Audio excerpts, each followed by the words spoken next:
Hello, Internet. I'm waxing philosophical, and I would like to help you become so as well. So, in the last video, I introduced I laid the groundwork for beginning the conversation about knowledge. And I think that I may have left a lot of the stuff a little bit too vague, which definitely makes sense. It might seem like it's kind of a word salad. This is a fair critique because I introduced or hinted at some philosophical topics and explained none of them. So we're going to explain those topics today. Also, I'd like to give a better idea of why we're talking about this in the first place, where I plan to go with the stuff that we're talking about. So let's get cracking.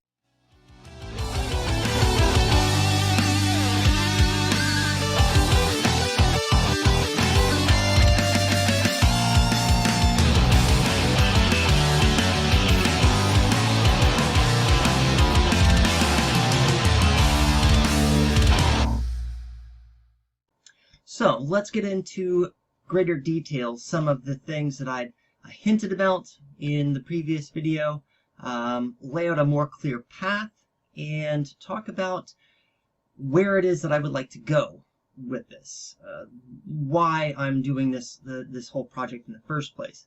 And the reason why I want to focus on this idea of categorical truth, that's the first thing that I want to get out of the way, is that in modern day society, we form our institutions on these systems of truth and value. We use these systems of truth and value to make our laws, to understand morality, our relationships with others, and how we should treat those others, the degree to which we should respect their autonomy, their choices, their sexuality, their religion, their whatever it is that they are. How we treat them is determined by these systems of truth and value, which I will argue are literally determined by our understanding of these categorical truths.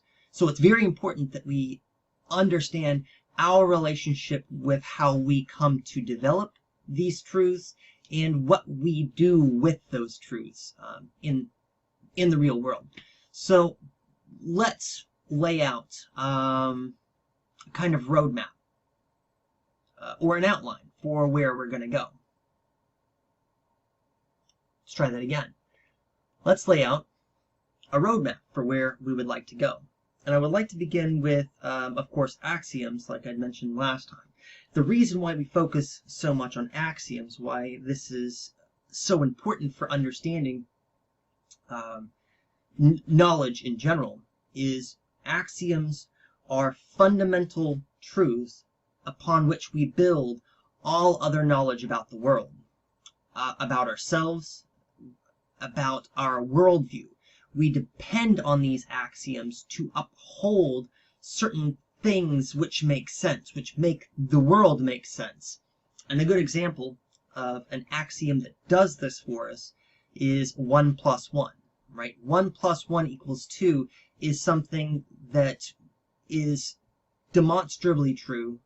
It's sometimes considered a self-evident truth, but I think that sometimes is a problematic way to think about it, because it's not as though you're born into the world and just know this, right? It's something that you have to come to learn. All knowledge actually is something that you have to come to learn, and this axiom of our metaphysical reality is one of these things that we have to come to know. We come to know by experience, by other people helping us understand how to make sense of these experiences. But that's an important thing to keep in mind, because some axioms we figure out for ourselves. Some are handed to us by previous generations, or by textbooks, or by authorities in a certain science or a certain field of study. And how those things relate to each other and to our personal lives is going to affect our relationship with that knowledge, and therefore affect what we do, what we think about that knowledge. So we'll have to get that stuff out of the way. We'll have to talk more about axioms as we go. But I also want to get into essence. We need to understand essence so that we can understand this idea of identity. So what something is defined by what is essential to it. And this is an Aristotelian idea of, this is basic Aristotelian metaphysics, right? So I'm a professor. This is a property of me, a property which I have, a professor. But I don't have to be a professor. I happen to be. Or to use Aristotle's language, I am a professor accidentally, right? It's not an essential characteristic of my being. For me to have become a professor, I had to have a plan. I had to get certain credentials. I had to apply for jobs. I had to be accepted to a job by institutions, right? These are all things which have to fall into place for this metaphysical reality to manifest itself. But all of these things could just change, right? I could lose my job. I could decide that I want to do something else with my life. So that I'm a professor is true of me, but it's not necessarily true of me. That I am a mortal is. This is an essential characteristic of what it means to be a human. I categorically am a human. I am therefore necessarily categorically mortal.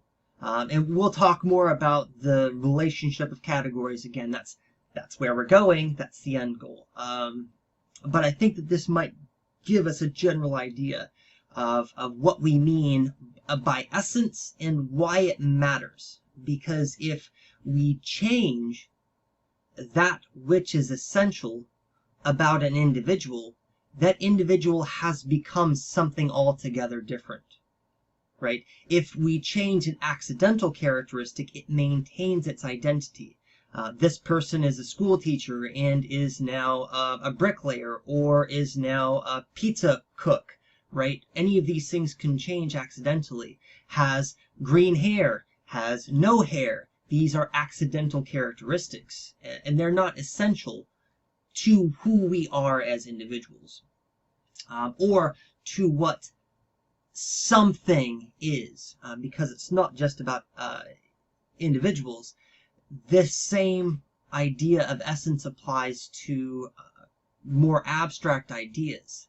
So we can talk about tables and tableness and what is essential to a table, but it's much more advantageous, I think, much more practical to think about ideas like democracy. What is essential for a democracy? How do we know when we have passed from is a democracy into crossed a threshold into now something essentially different? It is now something which has an entirely different identity because its essential characteristics are now different. So that's why essence is important. We also need to talk about this idea of apprehension, because this is how we come to have knowledge. Immanuel Kant will say all knowledge is derived from experience, or I'm paraphrasing somewhat, but that's basically the gist. We have no knowledge of the world which is not in some way, to some degree, at least to some extent, the product of experience. And how we have experience is through the faculties of our apprehension. So what we are not going to talk about yet, anyways, I'll probably make different videos on these, is the difference between Cartesian and Lockean metaphysics. I'm not going to spend a lot of time on that. We will talk about Cartesian skepticism. That'll probably be one of the next videos that I make. We're also not going to be talking about the distinction between idealism and empiricism, right? These are two different metaphysical camps of how we think about the world and our relationship with the world, how we understand the properties of the world. We're not going to get into that right now. which means that we're also going to skip the split between intellectualism and materialism. Again, these will probably be great videos later on, but for right now, what I would like to do is posit that we experience the world, and there's not a whole lot more that we need to go forward, right? We exist in a time and place. That time and place is situated, we understand that from the perspective of our being in the world, or our place in the world. This is the core fundamentals for phenomenology, right? We exist. We exist in a world full of phenomenon. We experience these phenomena and understand things about the world by virtue of our relationship with these phenomenon. This is something that doesn't need a whole lot more explanation. One of the difficulties that I think people have with phenomenology is when they begin reading it, they go, this is all obvious stuff. There's no philosophy here. Phenomenology does a great job of explaining away the difficulties that we have with the divide over intellectualism and materialism, or idealism and empiricism. We can just say, we experience the world. There are things about the world that we agree upon. Let's just use that as a basis and worry about the metaphysical foundations some other time, right? So I'm not going to go into much greater detail about apprehension, about our faculties of apprehension, just that we have them, and faculties of our apprehension are that which we understand the world, that which we come to have knowledge, and that by which we constitute. That by which we constitute our constituted world, if we are going to accept Immanuel Kant's groundwork for metaphysics in general, which I think that we should, or at least for a good starting point. We'll contend with some of those ideas later when we introduce Hegel, and pretty much everybody else who comes after Hegel is going to have the same kind of difficulties grappling with the absolute truths that Immanuel Kant's metaphysics gives us, but also the kind of problems that arise as a direct result of this absolutist idea.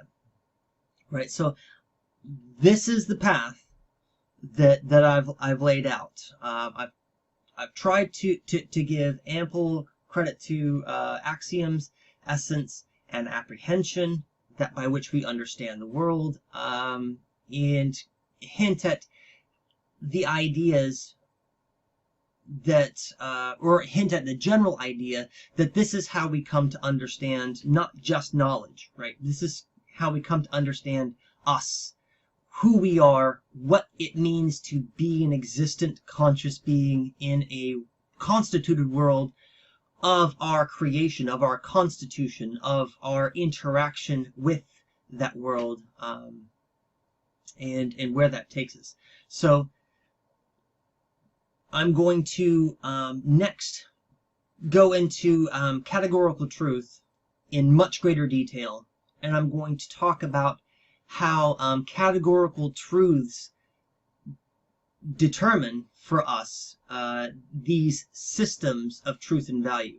Again, the systems of truth and value, which are which undergird the foundation for our axioms, right? That the axioms which are that which we build upon all other knowledge. So we have systems of truth and value, upon which we build the foundation of our axioms, which enables us to have meaningful knowledge about the world. So that's where we're going, and I hope that I can get some good feedback from you guys and see what kind of things you want to talk about going forward. Have an excellent day.